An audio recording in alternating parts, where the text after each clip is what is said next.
Uruguai, Argentina, Paraguai, Chile.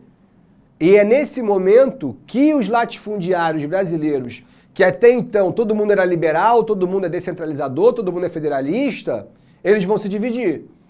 E essa parte que é importante, ó, porque dos latifundiários nascem os regressistas.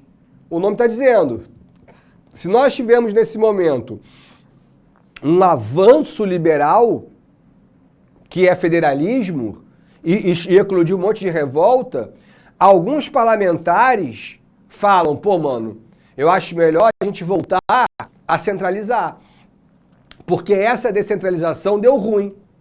Então é melhor a gente centralizar de novo, tirar o Rio de Janeiro de município neutro, voltar a ser capital para reprimir as revoltas. Enquanto uma outra parte dessa galera fala, pô, mano, é só uma fase. A gente vai conseguir superar isso aí e nós somos os progressistas. Na verdade, já são esses dois grupos que vão ser extremamente importantes no segundo reinado. Os liberais e os conservadores. Quem são os liberais? Os caras que querem a descentralização e querem o poder central fraco. Enquanto os conservadores querem a centralização e o poder central forte. No final, diante de tantas revoltas, Feijó renuncia e assume Araújo Lima. Quando Araújo Lima assume, ao invés de avanço, agora é o regresso. E ao invés de liberal, agora é conservador. Então, ele centraliza o poder de volta ao parlamento, ele retira o Rio de Janeiro da neutralidade e o Rio volta a ser capital, ele acaba com as assembleias provinciais, ele reforma o Código Criminal, ele só não mexe com a Guarda Nacional, porque a Guarda Nacional, quem nomeia é ele. Então é só ele tirar os coronéis liberais e colocar coronéis conservadores. Então você não precisa acabar com a Guarda Nacional. E deu certo, né? Os caras criaram... Primeiro que eles reprimiram quase todas as revoltas, exceto a Farroupilha. Segundo que eles criaram o IHGB, o Instituto Histórico Geográfico Brasileiro. Criaram o Colégio Pedro II. Começaram a colher os primeiros lucros significativos do café. Deu tão certo que os conservadores se auto-intitularam o Ministério das Capacidades. Por favor, Renan.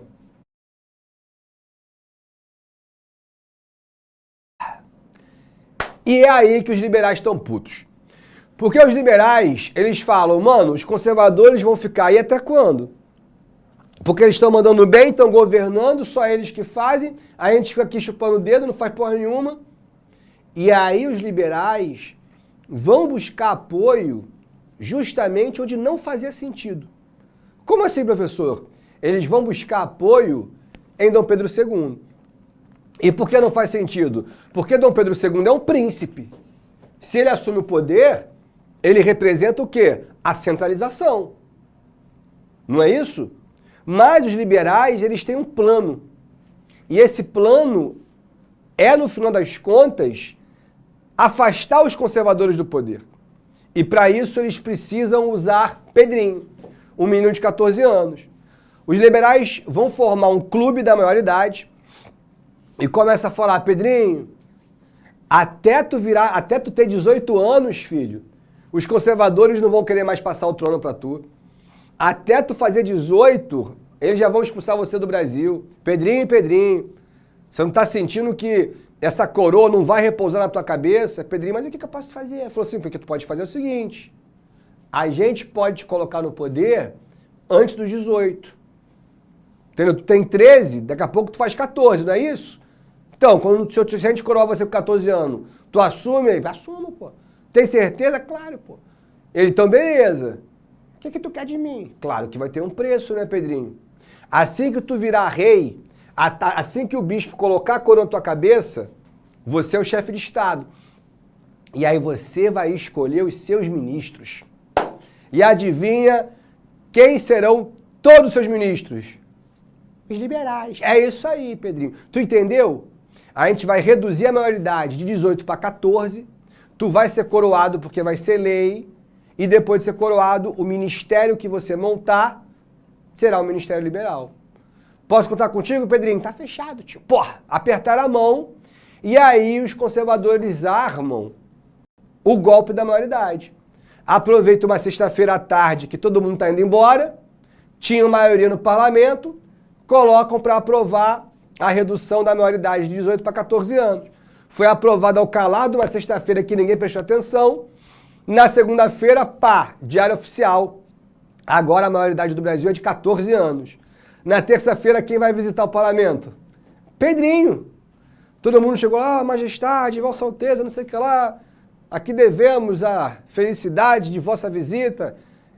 Vim aqui para falar com vocês da minha coroação. Falou assim, pô, como assim, Pedrinho? Falta bastante tempo a sua coroação, né? Só quando você tiver 18 anos. Não. A Constituição diz que quando eu for maior de idade. E vocês reduziram a Constituição a maioridade de 18 para 14. Eu vou fazer 14 anos agora. Sabe o que eu quero de presente, tio?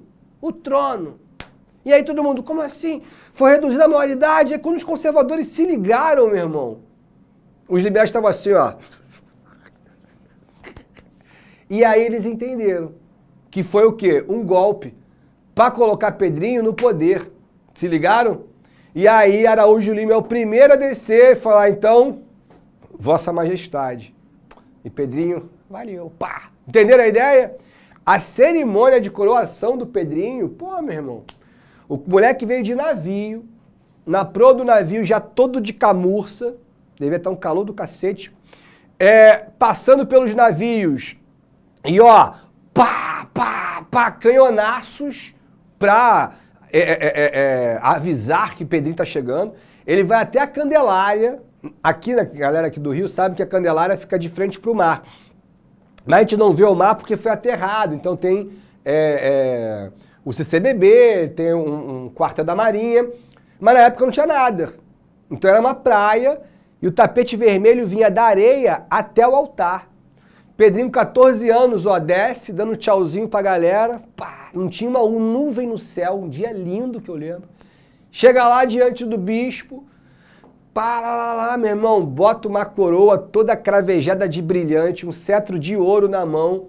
Pedrinho, 14 anos, faz uma cerimônia que foi comentada na Europa. A Europa falou assim, vocês viram o que aconteceu no Brasil? Gente, foi uma coroação deslumbrante. O menino veio de navio, entrou de tapete vermelho na Candelária e foi coroado rei do Brasil. É sinistro. Mas por que Pedrinho fez uma cerimônia tão bombada assim? Uma cerimônia tão... Porque ele precisava demonstrar poder, cara. Olha o moleque, tá aqui a bochechinha dele, tadinho. Você não vai respeitar um rei que tem 14 anos. Então ele bota canhonaço, tapete vermelho, tudo de esmeralda, rubi, diamante, para falar assim, ó, quem manda agora sou eu. E esse é o início do segundo reinado. É o fim do período regencial. Então vocês já sabem que quando o Pedro II começar a governar, o primeiro ministério que ele vai fazer é o Ministério Liberal. Mas isso eu não te conto agora.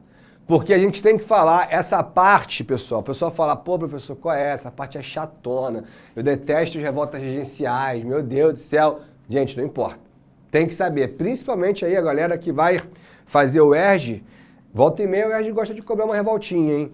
Mas eu vou colocar para vocês da maneira mais didática e mais simples possível, tá? Então vamos lá, por favor.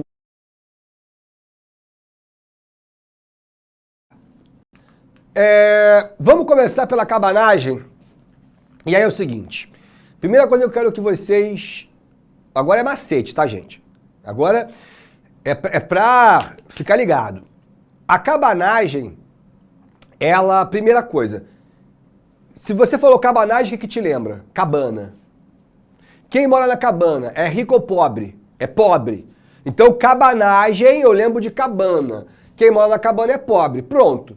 Tu já tem, então, os principais fatores. Fome, miséria, desigualdade social, não é isso? Vai ser, obviamente, abolicionista, porque é pobre. Então é feita, quem são as pessoas mais pobres? Mulatos, mamelucos, mestiços, indígenas. Então é uma população ribeirinha, que mora em cabana, que está faminta, que está desempregada, que está miserável e que não concorda com a regência. E aí é uma coisa muito fácil, cara. Todas as revoltas regenciais são republicanas. E a cabanagem não é diferente. A grande parada é que é uma revolta popular, mas que vai ter algumas lideranças militares, como é o exemplo do Félix Malchester, ou Malcher. E aí esse cara era um militar que vai liderar a revolta e a galera toma Belém, prendem o prefeito, tomam os quartéis e proclamam a República Paraense. É uma república com voto universal, que vai ser abolicionista, que vai ser popular. O problema é justamente as questões internas, porque aí o Clemente Malcher começa a negociar com a regência, aí ele foi afastado e preso, aí entram os irmãos Vinagre. Cara, essa parte dos governos cabanos é algo muito específico. Talvez só para o pessoal do Pará mesmo, que tem alguma coisa mais aprofundada sobre o Angelim, o Clemente Malcher. Mas, de maneira geral, para o Enem, ninguém vai te cobrar isso. O que você tem que saber é um movimento popular, ou seja, de gente humilde, é um movimento republicano e abolicionista. Beleza? Então, se é um movimento feito por gente pobre, como é que é a repressão? É violenta. Mataram mais de 40 mil, cara. Sinistro mesmo. 40 mil pessoas é gente pra cacete. Isso mostra o quê? Se é uma revolta do povo, a regência e o governo brasileiro não tem pena de matar. Show? Então, essa é a cabanagem. Uma das mais famosas, por conta de ser uma revolta muito peculiar, é a chamada Revolta dos Malês, que vai acontecer em Salvador. O que acontece é o seguinte, pessoal, o islamismo já era e ainda é a religião que mais cresce no mundo. Ainda é o cristianismo a mais poderosa, com cerca de 3 bilhões de fiéis pelo mundo, mas abaixo, com quase 2 bilhões, é o islamismo, e o islamismo ele vem crescendo muito mais do que o cristianismo. Então, o islamismo ele vem convertendo o norte da África e ele vai descendo também. E ele converte Moçambique. Moçambique, que é a parte, né, oriental da África, mas uma colônia portuguesa, continua vendendo escravo para o Brasil. E aí o que acontece é que o islamismo ele tem um princípio muito bacana que é o seguinte, ele não aceita o convertido analfabeto, porque ele considera que a grande palavra de Alá está no Corão. E o cara que não sabe ler não consegue acessar o Corão. Então eles alfabetizam antes de converter. Ou seja, essa galera que são os imales, Imalê, que vai ser chamado simplesmente de imalês aqui no Brasil, eles são escravos letrados. Sabem ler, sabem escrever e sabem ler português, porque lá em Moçambique é português que se fala já. Então, eles sabem o que está acontecendo pelo mundo, eles conseguem ler jornal e, o mais importante, conseguem se comunicar através de bilhete. Por favor, Renan.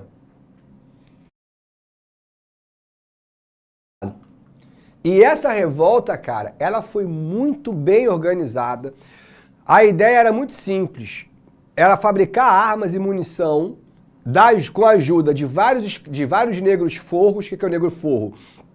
É o negro ex-escravo, em colaboração com os escravos também, e todo mundo vai passar meses em casarões fazendo armamento.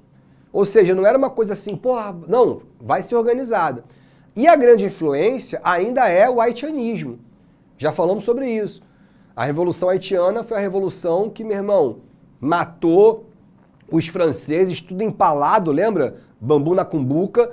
E a galera quer fazer o quê? Quer proclamar uma república só da Bahia e, obviamente, fazer o quê?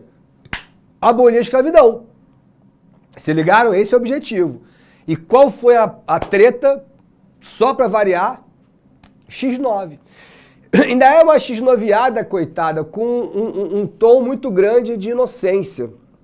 Era um casal de ex-escravos e esse casal, eles perto da Revolução, eles estavam preocupados com os ex-donos que libertaram eles, que eram brancos e que iam morrer na Revolução.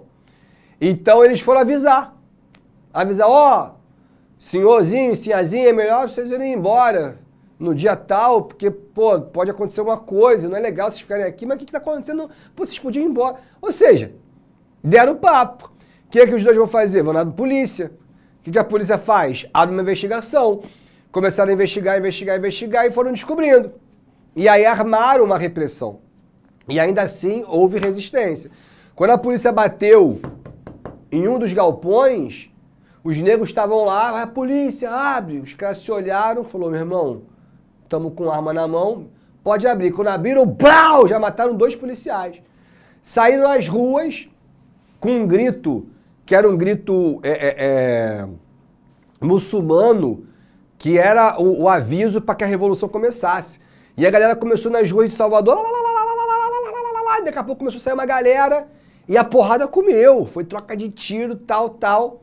Só que como os militares estavam cientes, já tinham organizado os quartéis, foram fechando Pelourinho, até que cercaram os caras, e aí matou geral, né, cara? Uma revolta escrava, uma revolta negra, uma revolta abolicionista.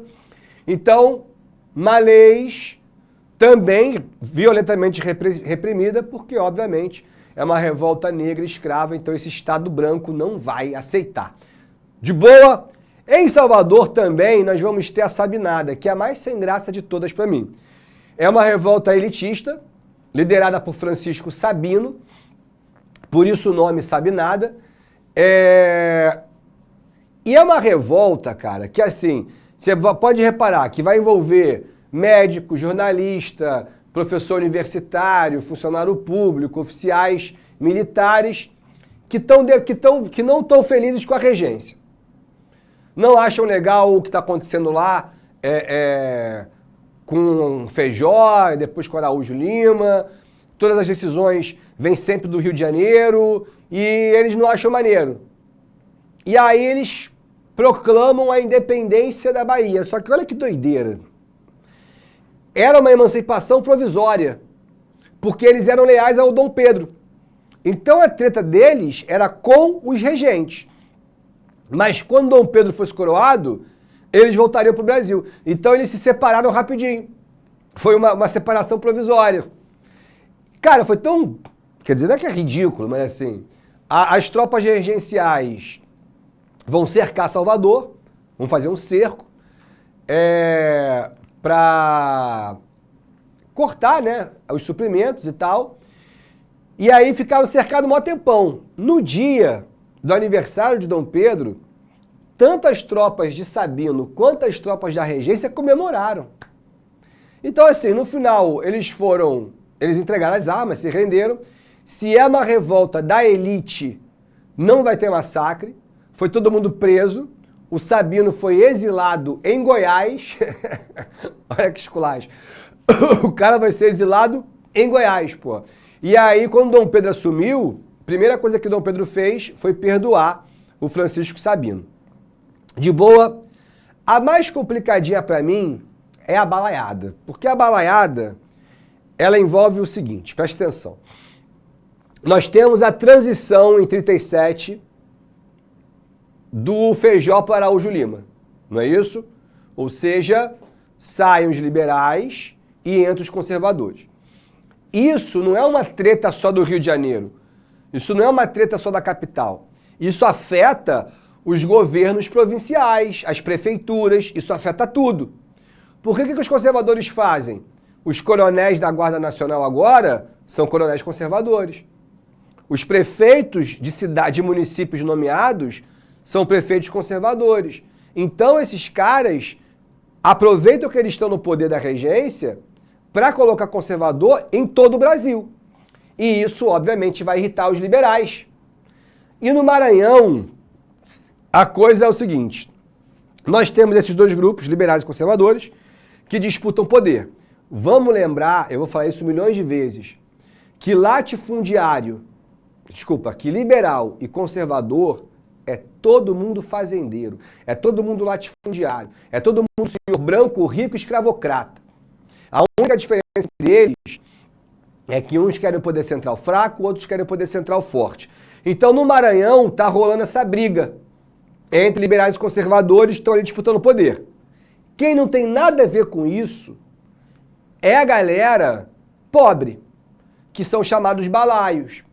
O balaio é um cesto de palha traçada, trançada, que os maranhenses fazem de várias formas diferentes para carregar vários tipos diferentes. É muito interessante, quando eu fui para o Maranhão, deve ter uns 7 anos, 8 anos, e aí eu lembro de... Uma das coisas que me chamou muita atenção no Maranhão foi a quantidade de reggae que a galera ouvia.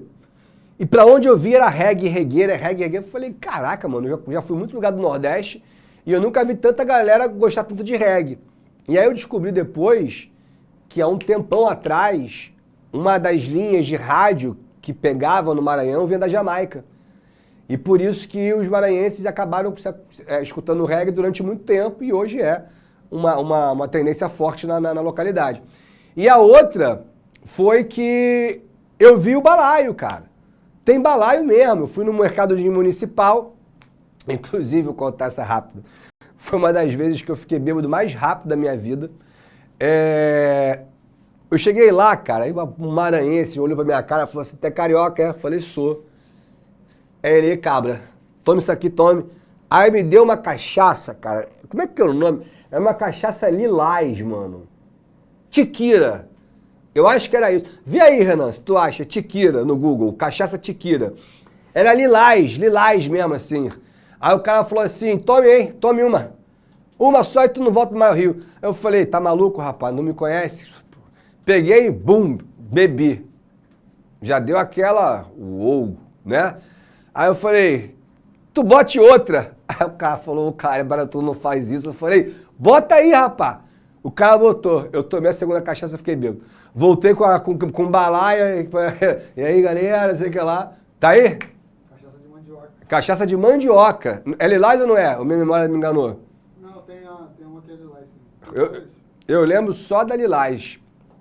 Sinistra. Mas antes de eu ficar, né, embriagado, eu lembro da galera usar o balaio em forma de galinha.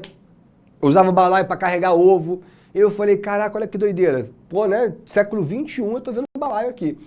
Então, essa galera, que era liderado por Raimundo Gomes e o Manuel Balaio, é uma galera igualzinho da cabanagem. Entenderam? Ou seja, fome, miséria, desigualdade social, abolicionista, e esses caras estavam putos, desempregados, eles estão ali se organizando para se rebelar também. A grande parada, presta atenção, é que os liberais vão apoiar os balaios. Os liberais são senhores latifundiários. Eles não têm que apoiar uma revolta popular. Mas eles queriam apoiar só para prejudicar o governo conservador. E aí os balaios começam a se organizar, pegar em arma e começam a atacar o governo conservador. Só que os liberais não perceberam que esses caras tomaram tudo. Tomaram São Luís e começaram a proclamar uma república abolicionista, o que não interessa nem aos liberais. Então os liberais chegaram a se afastar, falou, cara, não vou te entregar mais arma. Era tarde demais. A revolução da balaiada, cara, vai ganhar contornos muito sérios, principalmente por conta de um cara chamado Negro Cosme, que era um quilombola brabo, matador de branco, que foi preso, fugiu da cadeia e aproveita a balaiada para formar uma espécie de exército negro que vai tocar o terror no interior do Maranhão. E vai matar uma porrada de fazendeiro, é quase um haitianismo acontecendo no Brasil. E é a primeira vez, então, que a gente vai ouvir o nome desse cara chamado Duque de Caxias. Não era duque ainda, era um general do exército, jovem general, que não sei nem se era general ainda. Mas o pai dele é um regente, que é o Francisco de Lima e Silva, o Caxias é o Luiz Alves de Lima e Silva, e o Caxias, tratando-se de uma revolta popular, mais de 18 mil mortos, violência,